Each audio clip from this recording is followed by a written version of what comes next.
प्यारे बच्चों, जेसीईआरटी द्वारा हिंदी कोर के लिए जो मॉडल प्रश्न पत्र तैयार किया गया है उसमें से हम लोग सेट 5 के क्वेश्चन आंसर को इस वीडियो के माध्यम से समझेंगे।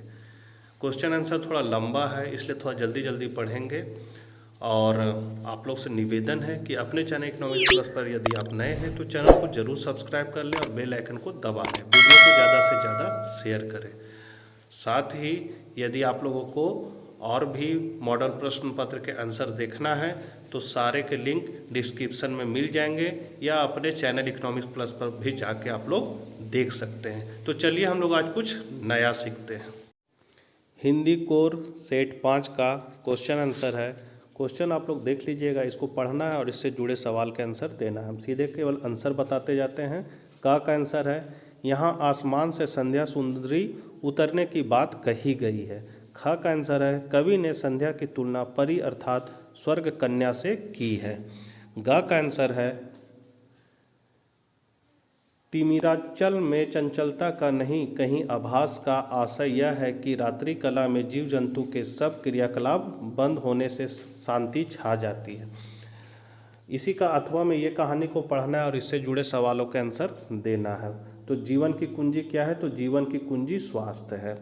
ख का आंसर है, क्योंकि स्वास्थ्य के बिना जीवधारियों की समस्त क्रियाएं प्रतिक्रियाएं रुक जाती है, शिथिल हो जाती है। जीवन को जल इसलिए भी कहा जाता है क्योंकि जीवधारियों की समस्त क्रियाएं प्रतिक्रियाएं इससे संचालित होती। इस प्रकार रुका हुआ जल सड़कर दुर्गंध युक्त हो जाता है। ठीक उसी प्रकार शिथिल और कर्महीन जीवन से स्वास्थ्य खो जाता है। ग का आंसर होगा, कर्म की निरंतरता से जीवन का स्वास्थ्य बना रहता है और इसके विपरीत कर्महीन जीवन से स्वास्थ्य खो जाता है। अब खंड ख में आएंगे, मेरे प्रिय साहित्यकार या विज्ञान वरदान के रूप में पर निबंध लिखना है। तो मेरे प्रिय साहित्यकार, हमारे कथा सम्राट मुंशी प्रेमचंद हिंदी के उन अग्र प्रत्येक साहित्यकारों में से हैं जिन्होंने कहानी और उपन्यास के शैशव काल में ही उसमें एक अप्रितम गांधीर्य, जन चेतना और समाज चेतना भर दी थी कि आज भी वह उससे आगे बहुत कम बढ़ सका है।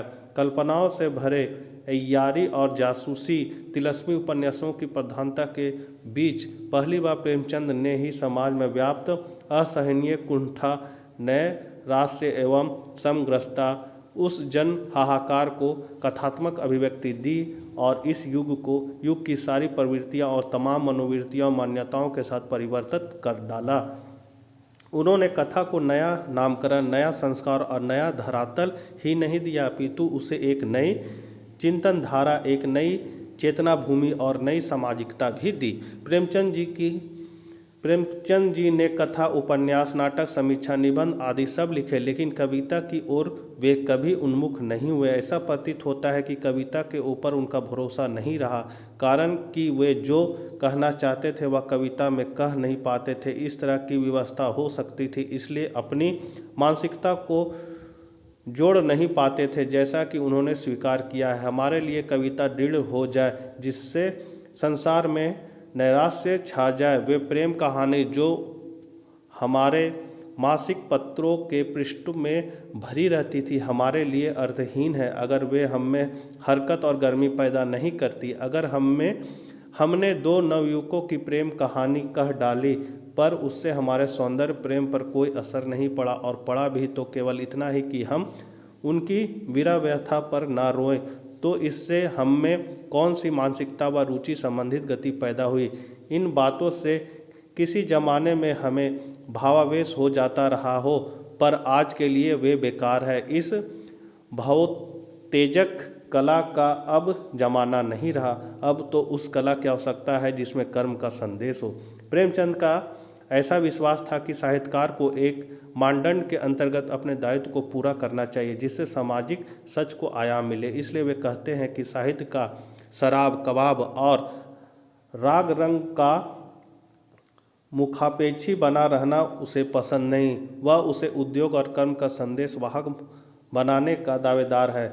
उसे भाषा से बहस नहीं है। आदर्श व्यापक होने से भाषा अपने आप सरल हो जाती है। भाव, सौंदर्य, बनावट, श्रृंगार से बेपरवाही दिखा सकता है। जो साहित्यकार अमीरों का मुंह जोहने वाला है वह रहीसी रचना शैली स्वीकार करता है, जो जनसाधारण का है वह जनसाधारण की भाषा में लिखता है। हमारा उद्देश्य देश में ऐसा वायुमंडल पैदा कर देना है जिससे अभिष्ट प्रकार का साहित्य उत्पन्न हो सके और पनप सके। हम चाहते हैं कि साहित्य केंद्रों में हमारे परिषदें स्थापित हो और वहाँ साहित्य की रचनात्मक प्रवृत्तियाँ पर नियमानुसार चर्चा हो, नियम पढ़े जाए, बहस हो, आलोचना प्रत्यालोचना हो, तभी वह वायुमंडल तैयार होगा। वास्तव में प्रेमचंद जी ने अपने इस आदर्शों को अपनी रचनाओं से भरपूर निर्वाह किया। लकीर का फकीर बनकर नहीं बल्कि सच्चाई के साथ। उनके उपन्यासों, कहानियों, नाटकों आदि में जो समाज की पीड़ा है वह यथार्थ के धरातल पर टिकी हुई है। इस कारण सामाजिक संदर्भों के चित्रण में वे सफल रहे हैं। प्रेमचंद ने कथा निर्माण की प्रक्रिया में अपने आप को आहूत कर दिया है। उनको विशेषकर कहानियों में वह आत्मा छिपी हुई है जो समग्र भारतीय का प्रतिनिधित्व करती है। भारतीय समाज, ग्रामीण और नगर के वर्गों को आधार बनाकर उन्होंने उसकी विविध क्षेत्रीय समस्याओं का समाधान अपनी कृतियों में किया है। जिन आदर्शों को उन्होंने स्वीकृति दी है उन्हें व्यवहारिक करने में भी वे सक्षम थे। लिहाजा इस कारण हिंदी कथा साहित्य के प्रथम समस्या मूलक कथाकार थे। मुंशी प्रेमचंद का जन्म 31 जुलाई 1880 ईस्वी में काशी के निकटवर्ती लहमी ग्राम में हुआ था। उनका बचपन का नाम धनपत राय था। उर्दू में नवाब राय के नाम से वे लिखते थे। उनके पिता का नाम अजायब राय था और पत्नी का नाम शिवरानी देवी। इनकी प्रारंभिक शिक्षा घर पर हुई। बाद में किंग्स कॉलेज में उन्होंने मैट्रिक पास किया। बचपन में ही मां और पिता के साय से वंचित हो गए। इस कारण रोजी रोटी की चिंता ने उन्हें विवश कर दिया।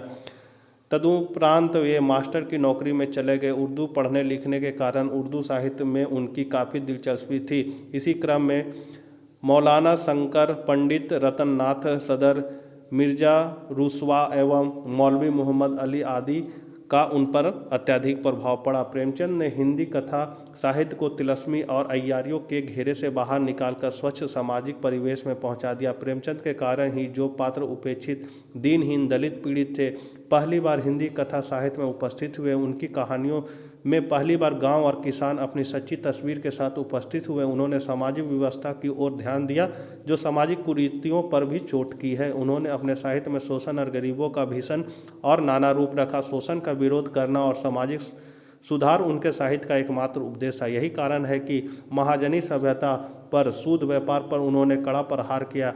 किसी ने उनसे पूछा था कि आपके साहित्य का उद्देश्य क्या है, तो उन्होंने उत्तर दिया था, गरीबी की दुश्मनी। प्रेमचंद यथार्थ चित्रण मात्र को पर्याप्त नहीं मानते थे। वह समाज को हीन दशा से निकालकर समृद्ध दिशा की ओर उन्मुख करना चाहते थे। वस्तुतः वह मानवता को सर्वोपरि स्थान देते थे।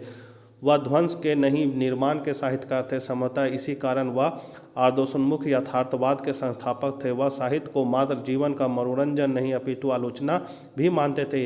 इसी कारण वह कला के लिए सिद्धांतों के विरोधी थे और यथार्थवाद के साथ साथ आदर्शवादी भी थे। उनकी रचनाओं में यथार्थवाद और आदर्शवाद का समन्वय साफ दिखाई पड़ता है।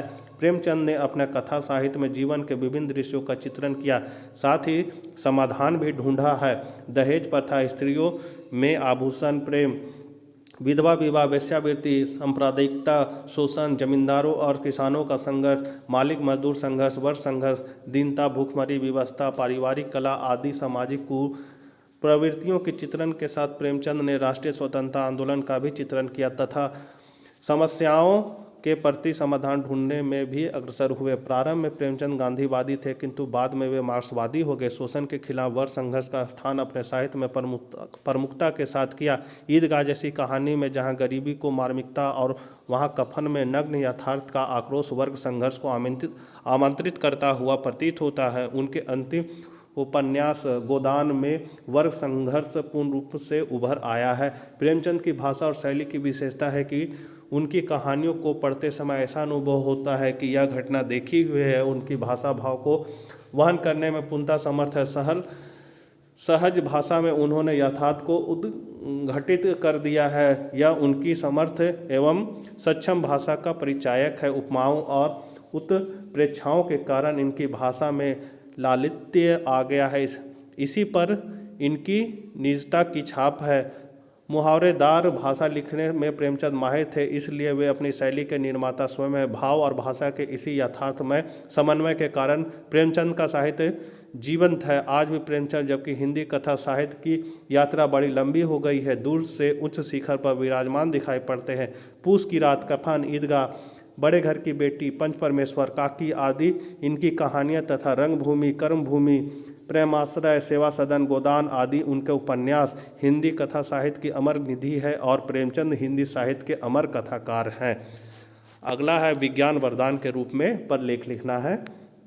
आज विज्ञान के महत्व को, उसकी उपादेयता को नकारा नहीं जा सकता, चाहे वह घर का रसोई घर हो या अन्य स्थान। विज्ञान के चमत्कार तथा प्रभाव रूप से परिलक्षित होते हैं। प्रकृति पर विज्ञान की विजय यह एक किंवदंती नहीं, यह प्रत्यक्ष सत्य है। चंद्रमा पर मनुष्य का विमान, ट्यूब बेबी, रॉकेट, अणुबम आदि विज्ञान की उत्कृष्ट देन है। सैकड़ों हजारों मील लंबी दूरियां भी मनुष्य पैदल ही तय करता था। आज वायुयान के सहारे हम कुछ ही घंटों में भारत से लंदन पहुंच जाते। कभी चंद्रमा यात्रा की बात कोरी कल्पना समझी जाती थी, परंतु जब कुछ मानव चंद्रमा की सतह पर पहली बार उतरे तो संपूर्ण विश्व दांतों तले उंगलियां दबा कर रह गया। आज जीवन का कोई भी पक्ष ऐसा नहीं है जहां विज्ञान की किरणें नहीं पहुंची हो। विज्ञान हमारे लिए वरदान सिद्ध हुआ है। इसकी उपयोगिता जीवन के हर क्षेत्र में सिद्ध है। क्षण क्षण पल पल हम विज्ञान के चमत्कारों का नज़ारा देखते हैं, संबंधित कहानियाँ सुनते हैं। कुछ महत्वपूर्ण उपलब्धियों का ज्ञान प्राप्त करके हम उसके महत्व की उपादेयता का सहज अनुभव कर सकते हैं। विज्ञान के अद्भुत चमत्कारों ने एक नई क्रांति पैदा कर दी है, एक नया अध्याय जोड़ दिया है। आवागमन के क्षेत्र में विज्ञान की उपलब्धियाँ विशिष्ट एवं विलक्षण है। आज से सैकड़ों वर्ष पूर्व एक जगह से दूसरी जगह जाना गहन समस्या थी। आज विज्ञान के कारण इस क्षेत्र में क्रांतिकारी परिवर्तन हुए। रेलगाड़ियाँ, मोटर कार, बसें, वायुयान आदि इतनी तेज सवारियाँ निकल आई है कि बातों ही बातों में हम लंबी दूरियाँ तय कर लेते हैं। तार, टेलीफोन, वायरलेस, सांस्कृतिक विविधता, पहनावा एवं रहन सहन आदि की विविधता आदि सुविधाओं के संबंध यंत्रों के आविष्कार के कारण हम घर बैठे मुंबई, कोलकाता, लंदन में रहने वाले लोगों से बातें कर लेते। नदी, समुद्र, पहाड़ आज हमारे आवागमन के मार्ग में किसी प्रकार का अवरोध उत्पन्न नहीं कर सकते हैं। चिकित्सा के क्षेत्र में विज्ञान की उपलब्धियों ने संजीवनी बूटी का काम किया। पुराने जमाने में छोटी छोटी बीमारियों के कारण लोगों की मृत्यु हो जाती थी।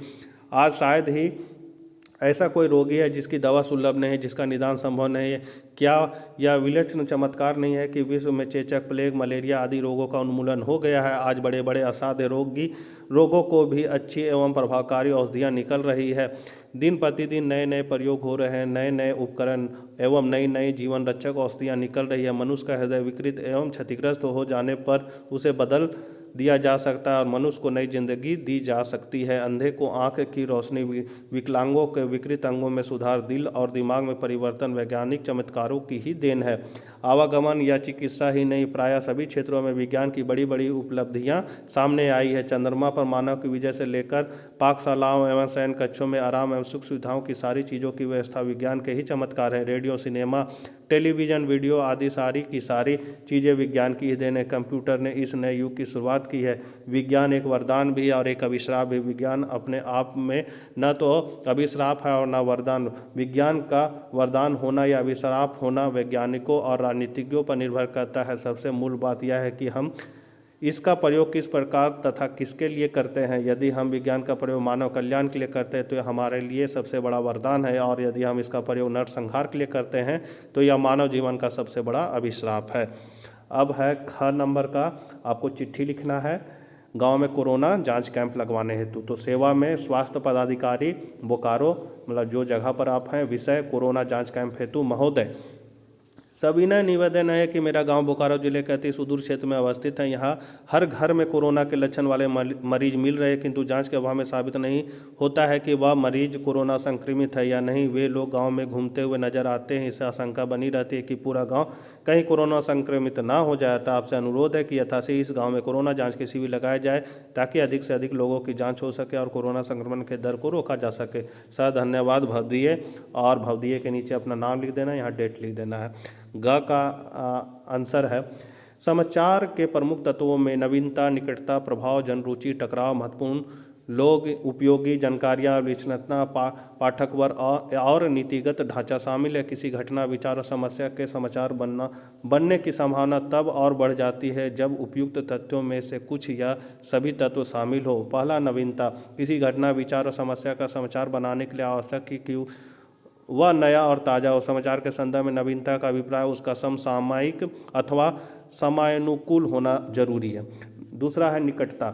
यह सामान्य सी बात है कि सबसे निकट के लोग वस्तु या घटना से ही नहीं मनुष्य का विशेष लगाव होता है अथवा उसमें उसकी रुचि होती है। निकटता के संदर्भ में यह भी उल्लेखनीय है कि समाचार के लिए केवल भौगोलिक निकटता ही महत्व की नहीं है बल्कि सामाजिक सांस्कृतिक निकटता का भी संबंध महत्वपूर्ण होता है। प्रभाव। किसी घटना में जितने ही अधिक लोग प्रभावित होंगे उससे उसके समाचार बनने की संभावना उतनी ही अधिक होगी। चौथा है जनरुचि। कोई घटना तभी समाचार बनता है जब पाठकों, दर्शकों या श्रोताओं का एक बहुत बड़ा समूह उसके बारे में जानने में रुचि रखता है। यह जनरुचि समाचार का एक ऐसा तत्व है जिसको लक्ष्य में रखकर ही वह समाचार पत्र किसी घटना विशेष को समाचार बनाकर अपने समाचार पत्र छापते हैं। पाठक वर्ग। सामान्यतया प्रत्येक समाचार संगठन, दूरदर्शन चैनल या रेडियो आदि के एक खास वर्ग के पाठक, दर्शक और श्रोता होते हैं। समाचार माध्यम समाचारों का चयन करते समय अपने पाठकों, दर्शकों और श्रोताओं का रुचियों का खास ख्याल रखते हैं। घ का आंसर है अच्छे समाचार पत्र के गुण। एक अच्छे समाचार में निम्नलिखित गुण होने चाहिए। सत्यता। समाचार के छपने से पूर्व और पश्चात में बहुत बड़ा अंतर होता है। छपने से पहले समाचार एक अफवाह होता है, इसमें विश्वसनीयता नहीं होती, न ही उसके लिए कोई व्यक्ति जिम्मेदार होता है। समाचार पत्र में छपते ही समाचार विश्वसनीय हो जाता है। लोग मुद्रित शब्दों का पूरा विश्वास करते हैं, उसका जगह जगह हवाला देते हैं। उस समाचार के लिए समाचार पत्र के स्वामी या संपादक जिम्मेदार भी होते हैं। अतः समाचार में सच्चाई को होना बहुत जरूरी है। सच्चाई का अर्थ किसी घटना को ज्यों का त्यों लिखना, उसमें कोई फेरबदल या काट छाट न करना, न किसी तथ्य को छिपाना और न ही अपनी ओर से बढ़ाना। समाचारों में कल्पना या भावना का कोई स्थान नहीं होना चाहिए। सत्यता और कठोरता में चोली दामन का संबंध होता है, परंतु समाचार में यह ध्यान रखना चाहिए कि वह अप्रिय न हो। बिना सत्य के छिपाए उसकी कटुता को यथासंभव कम करना समाचार संपादक का कर्तव्य है। स्पष्टता। समाचार स्पष्ट होना चाहिए, उसकी भाषा एकदम साफ होनी चाहिए, वाक्य भी छोटे छोटे तथा प्रभावी होने चाहिए। स्पष्टता का एक आयाम यह भी है कि पूरे समाचार में एक संगति होनी चाहिए। सभी तथ्य परस्पर पूरक होने चाहिए। कोई घटना कब हुई, कहाँ हुई, कैसे हुई, क्यों हुई, उसमें कौन कौन से प्रत्यक्ष या अप्रत्यक्ष सम्मिलित हुए, ये सभी तथ्य होने चाहिए। तब पाठक को समाचार पढ़कर संतुष्टि मिलती है। सुरुचि समाचार। सुरुचिपूर्ण समाचार होना चाहिए। सुरुचि के दो आयाम है। पहला पाठकों के लिए उपयोगी होना चाहिए और प्रस्तुतिकरण की मनोहरता होनी चाहिए। जो समाचार अधिकांश लोगों के लिए उपयोगी होते हैं वे अधिक आकर्षक और सुरुचिपूर्ण होते हैं। उनका विषय ही पाठकों को आकर्षित करना है। समानता। स्वास्थ्य, शिक्षा, सुरक्षा, फिल्म, नेता, अभिनेता आदि से संबंधित समाचार सबके लिए आकर्षक होते हैं। समाचार प्रस्तुत करने की शैली एक रोचक कथा जैसी होनी चाहिए। समाचार का संयोजन इस प्रकार होना चाहिए कि उसका पहा अनुच्छेद चुंबन की भांति पाठक को अपनी ओर खींच ले तथा आगे का विवरण पढ़ने के लिए बाध्य कर दे। यदि किसी समाचार में कोई घटना हुई तो वह गड़बड़ नहीं होना चाहिए, उसमें सुव्यवस्था होनी चाहिए। संक्षिप्तता। समाचार संक्षिप्त होना चाहिए। संक्षिप्तता की विरोधी बातें निम्नलिखित है। किसी बात को बार बार दोहराना, अनावश्यक घटना या टिप्पणी देना, भाषा में मुहावरे, प्रतीकों या अलंकारों का प्रयोग करना। समाचार की भाषा लक्ष्यबद्ध, सीधी हुई, सटीक तथा तथ्यात्मक होनी चाहिए। उनमें एक अर्थ वाले शब्द का प्रयोग होना चाहिए। शीर्षक। समाचार के शीर्षक में निम्नलिखित बातें होने चाहिए। पहला, शीर्षक संक्षिप्त होना चाहिए। एक आदर्श शीर्षक में 3 से 5 शब्द होने चाहिए, जैसे भारत जीता, भारत ने वेस्टइंडीज को रौंदा, पटरी से उतरी रेल, जामा मस्जिद में विस्फोट। शीर्षक देखते ही अपनी ओर खींचने वाला होना चाहिए। दूसरा, शीर्षक सारगर्भित होना चाहिए, अर्थात पूरे समाचार का सारांश उसमें केंद्रित होना चाहिए। अब खंड ग जो आपके पाठ्य पुस्तक से क्वेश्चन है, इस कविता का आंसर होगा तीसरा का आंसर है।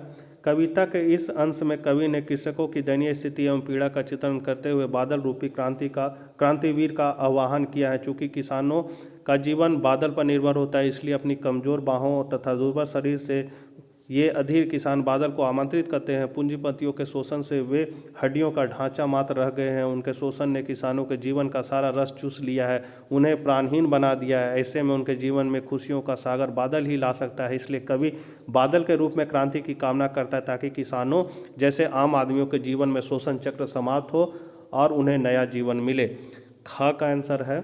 इन पंक्तियों में राम के विलाप का मनोवोचित वर्णन बहुत स्वाभाविक है। भाषा अच्छी है, छंद चौपाई है, रस करुण है, अनुप्रास अलंकार है। चौथा का आंसर होगा अस्थिर सुख पर दुख की छाया। पंक्ति में दुख की छाया क्रांति का आशंका को कहा गया है। जिसके पास सुख के साधन होते हुए क्रांति से सदैव डरते हैं, क्रांति उनका ही तो कुछ छीनेगा नहीं जिन पर कुछ नहीं है। अतः सुविधा संपन्न लोगों का सुख अधीर होता है और क्रांति की संभावना उनको सदैव भय भीतर करती रहती है। इसी प्रकार इसे दुख की छाया कहते हैं। ख का आंसर है तुलसी कहते हैं कि पेट की आग वाग्नि से भी बड़ी है। इसी बात आग को शांत करने के लिए श्रमजीवी परिश्रम करता है, किसान खेती करता है, वणिक व्यापार करता है, भिखारी भीख मांगता है, चरण आश्रयदाता के गुणों का वर्णन करता है, नौकर स्वामी की सेवा करता है, नट बड़ी तेजी से कला दिखाता है, विद्यार्थी पेट के लिए विद्या पढ़ते, तरह तरह के उपाय रचते हैं, पेट के खातिर लोग पर्वत पर चढ़ते हैं, शिकार की खोज में दुर्गम वनों में विचरते हैं, पेट के लिए अच्छे बुरे कार्य करते हैं, धर्म अधर्म भी इसी के लिए करते हैं, पेट के लिए ही मरते रहते हैं, यहाँ तक कि अपने बेटा बेटी को बेच देते हैं। किंतु यह पेट की आग तब भी शांत नहीं होती। इस आग को केवल एक भगवान राम रूप श्याम मेघ के द्वारा ही बुझाया जा सकता है। सौंदर्य बोध पेट के लिए किए जाने वाले सद असद कार्यों का विस्तृत वर्णन है। भाषा ब्रज है। छंद कविता है। अनुप्रास अलंकार का सुंदर प्रयोग है। वास्तव में यह सत्य है कि संसार के मनुष्य पेट की आग बुझाने में लगे हैं किंतु ये शांत नहीं हो पाती है। ग का आंसर है कवि ने राखी के लच्छों को बिजली की चमक के समान बताया, जिसके माध्यम से वह यह कहना चाहते हैं कि बहनें अपने भाइयों की कलाइयाँ सजाने के लिए रंग बिरंगी राखी खरीदती है। इन राखियों को चुनते समय उनकी चमक का विशेष ध्यान रखती है। पांचवा का आंसर है लड्डू मठरी के लालच के बावजूद जब लेखक पानी फेंकने के लिए तैयार नहीं हुआ तो जीजी ने समझाया कि यह पानी फेंकना अर्घ्य देना है, दान देना है, त्याग है और बुआई जैसा है। हम अभाव की स्थिति में जितना त्याग करते हैं चौगुना अठगुना हमें वापस मिलता है। 5-6 सेर गेहूँ बोकर हम 30-40 मन गेहूँ पाते, इसलिए यह पानी फेंकना धर्म कर्तव्य और उचित है। ख का आंसर है लट्ठन 9 वर्ष की उम्र में ही अनाथ हो गया था और उसका पालन पोषण उसकी विधवा सास ने किया। जीवन के इसी मोड़ पर लट्ठन और धरोसन दूध पीते हुए कसरत किया और सुडौल बलशाली शरीर पाया। श्यामनगर के दंगल में उसने चांद सिंह को पछाड़ा और राज पहलवान बना। 15 वर्ष बाद जब राजा साहब की जगह राजकुमार ने व्यवस्था संभाली तो उसे दरबार से छुट्टी मिल गई। वह गांव लौट आया था। गांव वालों ने उसके तथा दोनों पुत्रों के भरण पोषण का दायित्व लिया। वह ग्रामीण युवकों को पहलवानी सिखाने लगा। बाद में अखाड़ा बंद हो गया और उसके दोनों पुत्र मजदूरी करने लगे। गांव में फैली मलेरिया और हैजे ने पहले दोनों पुत्रों तथा 4-5 दिन बाद लट्ठन पहलवान का भी अंत कर दिया।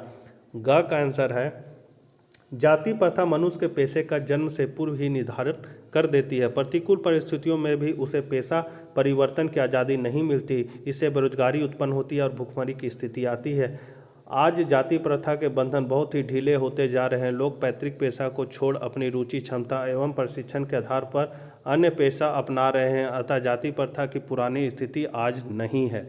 छठा का आंसर है आनंद यादव का है आपका रचना जो भी और नागरनी, और फिराक गोरखपुरी का है झूले नगमा और रंगे शायरी। सातवां का आंसर है मराठी भाषा के अध्यापक श्री सौंदलगेलकर का कविता पढ़ाने का ढंग लेखक को प्रभावित करता है। कविता पढ़ाते समय वे स्वयं रम जाते हैं। वे अपने सुरीले गले से छंद की बढ़िया चाल के साथ पहले गायन करते हैं, फिर अभिनय के साथ कविता का भाव ग्रहण कराते हैं। पुरानी नई मराठी कविता तथा अंग्रेजी कविताओं को सुनकर वे कविता के छंद लय ताल गति का बोध कराते हैं।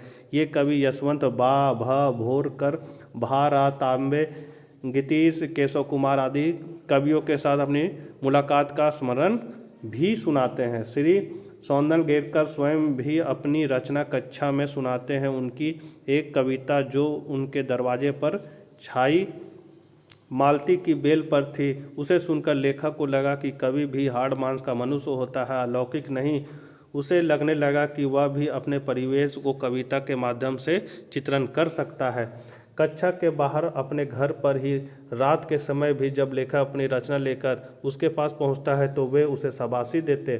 कविता शास्त्र, अलंकार, शुद्ध भाषा प्रयोग, संस्कृत शब्दों के प्रयोग आदि संबंध में लेखक का निर्देशन करते हैं। इस तरह लेखक को कवि बनाने में श्री सौंदर्यलकर का विशेष योगदान है। इसी का अथवा का आंसर है एन फ्रैंक के परिवार के डर के कारणों का उल्लेख करें। तो है एन ने अपने अज्ञातवास के दिनों के डर, उबाव एवं एक रास्ता का उल्लेख किया है। अज्ञातवास में फ्रैंक तथा वान परिवार को लगातार एक इमारत के अंधेरे बंद कमरे में रहना पड़ा। बाहर की दुनिया में झांकना भी उसके लिए खतरनाक था क्योंकि इससे उसके जर्मन सैनिकों द्वारा पकड़ लिए जाने का खतरा था। उन्हें हर समय गिरफ्तारी का भय सताता था। यह जीवन बेहद उबाऊ था। दोनों परिवार एक उबाऊपन को दूर करने का भरसक प्रयत्न करते हुए पहलियाँ बुझाते, अंधेरे में व्यायाम करते, अंग्रेजी और फ्रेंच बोलने की कोशिश करते और किताबों की समीक्षा करते। बिजली के चले जाने पर अंधेरे में एन दूरबीन से रोशनी वाले घरों के कमरे में दूरबीन से ताक-झाँक करती। मिस डेसे लंबे चौड़े उबाऊ भाषण करते जो एन की मम्मी तथा मिसेज वान दान अपने बचपन की उन कहानियों को लेकर बैठ जाती जो सभी कई बार सुन चुके होते हैं। वे एक दूसरे को लतीफ़े सुनाते जो पहले भी सुने हुए होते हैं। 8वां क्वेश्चन का आंसर है कथानायक लेखक आनंद का चरित्र उपन्यास सूझ के इस अंश में सर्वाधिक प्रभावित करता है। शिक्षा के प्रति जो ललक इस पात्र में है और जैसा संघर्ष इस पात्र ने किया है वह प्रभावित करता है। पाठशाला जाने के लिए मन तड़पता था। कहानी का यह प्रथम वाक्य ही लेखक की ललक को व्यंजित करता है। दूरदर्शिता उनकी दूसरी प्रमुख विशेषता। पढ़ने से नौकरी मिलेगी यह दत्ता राव की पिताजी को समझा सकते थे जैसी सोच उसकी दूरदर्शिता को सिद्ध करती है। लेखक परिश्रमी और लगनशील है। सुबह उठती खेतों में पानी देने से लेकर ढोर चराने वाले और माँ की सहायता करने के सारे काम वह करता था। शिक्षा के प्रति उसकी लगन का भी परिणाम है कि वह मॉनिटर के समान होशियार छात्र के रूप में पहचाना जाता था। कवि व्यक्तित्व का लेखक सभी का चहेता बन जाता था। दत्ता राव से लेकर गणित मास्टर और मराठी मास्टर सभी उसे पसंद करते थे और प्रोत्साहित करते थे। इसी का अथवा और लास्ट क्वेश्चन है एन ने अपनी डायरी 2 वर्षों के गुप्तवास के दौरान लिखी थी। इस दौर में उसका संपर्क केवल वान दान दंपति पीटर डी डसेल और अपने माता पिता एवं बहन से था। इन सातों ने ऐसा कोई नहीं था जिसके सामने वह अपनी भावनाओं उद्गारों को मुक्त होकर बतला सके। अभाव को उसकी निर्जीव गुड़िया किट्टी ने पूरी की। वास्तव में उसने किट्टी के बहाने स्वयं से बातें करती हुई यह डायरी लिखी है। अपनी कमजोरियां और खामियां अन्य की अपेक्षा वह खुद बेहतर जानती है, इसलिए डायरी लेखन की यह शैली उसने अपनाई है। तो बच्चों वीडियो को ज़्यादा से ज़्यादा ज़रूर शेयर करें। मिलते हैं नेक्स्ट वीडियो में। Bye bye.